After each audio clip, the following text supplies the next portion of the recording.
Did you know about 28.7% of brands that take pre-orders use this strategy to protect profits? Today we're going to be talking about capture-only pre-orders. They're great for tackling supplier uncertainty and keeping pricing flexible. And as it happens, they're actually the most popular pre-order type from all the Japanese stores we work with. Capture-only pre-orders let you take orders in advance without sending customers through checkout until you're ready. So why is locking in pricing at the time of pre-order an issue? Well, a lot of the time it's actually something you want because maybe you want to charge up front or you want to bulk the customer's credit card, then charge them this very specific amount in the future because that's what you've promised. Well, there's also other times where you have uncertainty. For example, supplier that you're working with and you're not sure when the product's going to be ready to ship to you. Maybe you haven't seen the product yet. You're living in 2025 and there's a lot of kind of tariff unknowns which could affect your bottom line, as well as issues which pop up every year or so, like sea freight, for example, currently in straits in the Middle East, routes where your sea freight would normally take and they can't at the moment, which pushes up prices. So all these variables can kind of affect your bottom line, and in those situations it's nice to not lock prices in at the time of pre-order and instead do that at the time of checkout. But first, what is a capture only pre-order? Well, you can think of them a little bit like powered up wish list feature. So what you'll do is you'll send customers to your product page like normal, and instead of showing a add to cart button, you'll show them a pre-order button. The customer will fill out the order they want, so they'll select the quantity,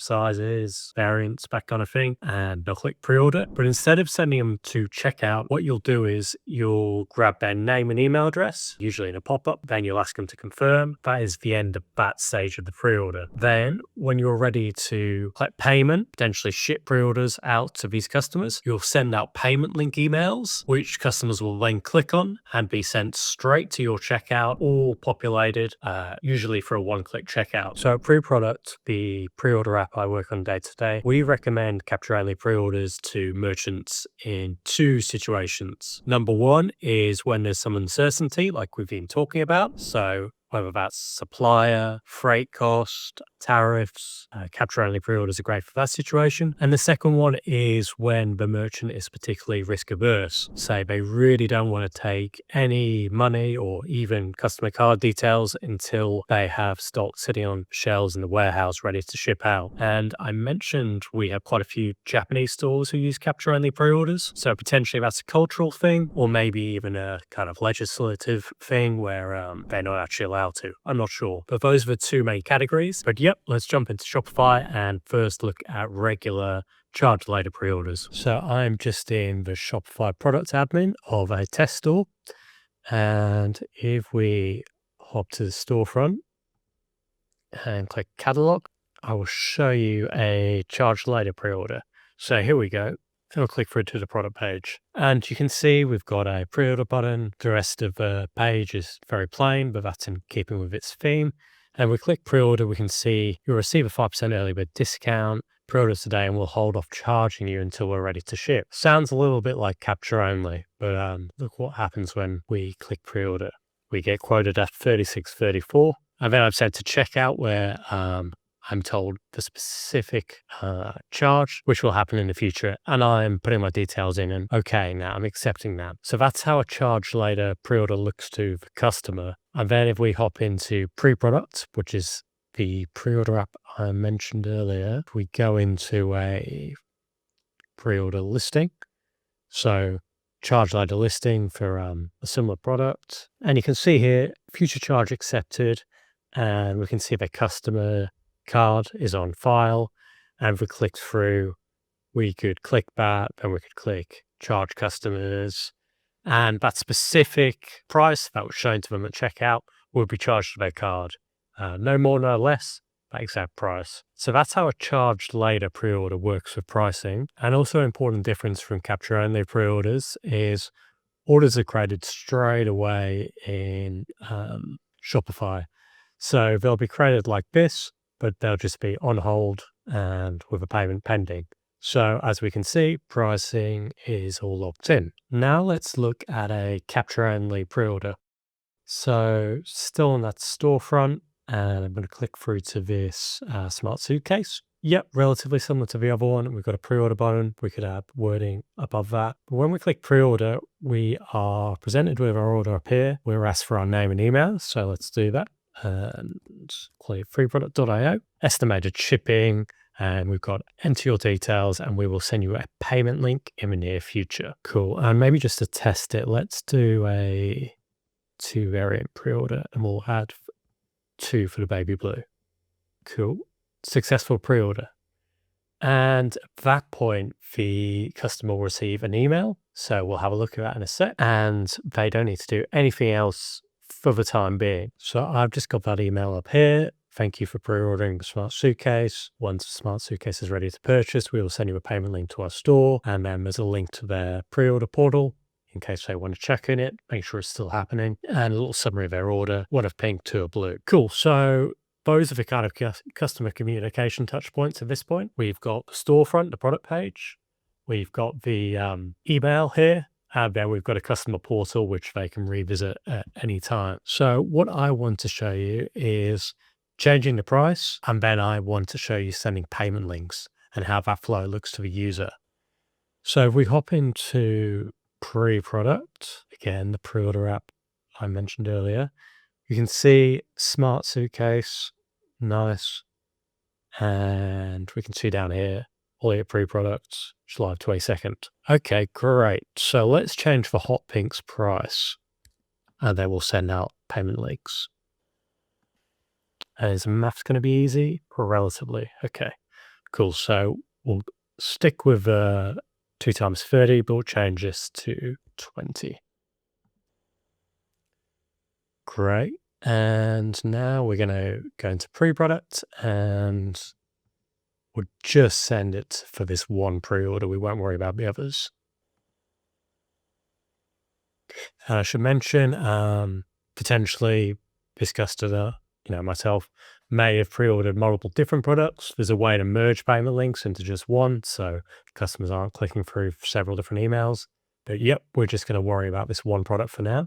Which variants are you ready to send payment links for? Hot pink, baby blue, yep. And product availability status. So this is important because a lot of the time these products will be zero stock or out of stock in Shopify, but we want Shopify to still accept them at checkout. This happens when the continue selling when out of stock box is ticked. Pre-product kind of surfaces these little notices whenever it's important, and we can see directly that data from Shopify, we're good to go. So let's click send payment links. I will click on that in a sec. Payment email triggered. Here. And I've just got that email here. So to complete your purchase, please click here or click here to add to cart. It's 2 different types of payment link, checkout links and add to cart links. We're just going to worry about checkout links for now. And of course, this is all customizable. So we'll click here. And it's probably too quick to check, but in that URL was the quantity of the pre-order, as well as things like the customer's email. So meaning that if they were using kind of Shop Pay, I don't think I'm logged into it right now, it's just giving the kind of checkout session the most context. What have we got? We've got a 2 times 30, 60, and then we've got a 1 times 20. That is what we expected. Yeah. Okay, great. And I'm just going to quickly complete this checkout so we can see the very last step of it being marked as paid and created as a Shopify order. Cool. And yep, the £5 shipping on top of those product prices. And give Shopify a couple of seconds and that order should pop up here. And then we'll quickly check it in pre-product too. So today at 3:03, yeah, that looks like the right one. If I can click on it. Cool, paid, here we go. And we've got those prices, including our updated price of the hot pink suitcase. And in pre-products, we should have some paid data now as well. Cool, less than a minute ago. And I'll just very quickly show you email templates here, because I know I mentioned there's 2 different types of payment link. So we've got payment, and you can see here we have payment link to checkout and payment link to cart. You kind of have a preference and you don't want pre-orders and buy nows to be mixed together. You might get rid of payment link to cart and just use payment link to checkout because they fall straight to checkout, so they don't have the opportunity to add other items to their cart, or potentially you're optimizing for the scenario where you want to give customers a chance to add something else to the cart before checking out. Payment link to cart is a good way to go there. So the big difference from a wish list is the buyer intent. You're actually communicating to the user, the shopper, look, you're ordering here, you're pre-ordering. This isn't a notify me when back in stock. This is an order. We're just not going to charge you for it yet. And then the second difference is the payment links, of course. You've actually got this means of sending customers directly to check out these one-click links once you're ready. So pros and cons of capture-only pre-orders. Let's start with the pros. So as you've seen, they're really flexible, meaning they're great for products with long lead times and uncertainty around pricing and delivery date. And also they're better than a wish list feature or a notify me when back in stock, as they are capturing that kind of buyer intent. Customers are actually placing a pre-order. So those are the two main kind of pros that I'd say. For cons, number one is the conversion rate. So when you send out payment link emails, like I just showed, not every customer is going to click on that payment link and convert at checkout. Conversely, customers are more likely to pre-order because there's no chance of them to drop off at that checkout screen yet. Just kind of bear that in mind. You won't get 100% conversion rate for your capture-only pre-orders. Whereas charge-later pre-orders, the other pre-order type I showed you, customer card's actually vaulted. Those pre-order types don't need the customers to do anything after the time of pre-order. Capture-only pre-orders do. You need an initial product page visit and pre-order, and then you need that payment link click later on. So that's the first con. And the second con is you're just not boosting cash flow with capture-only pre-orders because you don't capture payment until you actually send out those links. Not to say you can't send out those payment links maybe 2 weeks, 3 weeks out from delivery of your stock once you're a bit more comfortable. Yeah, that's the other thing to mention, cash flow. And that's capture only pre-orders. So if you want to start taking pre-orders with the kind of most amount of flexibility and the least amount of kind of commitment from your end while still kind of capturing some early sales, feel free to install pre-product, a pre-order app we've been using today. It's got a starter plan with no fixed costs. So if you don't make any money with pre-orders, we won't charge you anything. Other than that, I hope this video was useful and I'd love a like and subscribe. Thanks.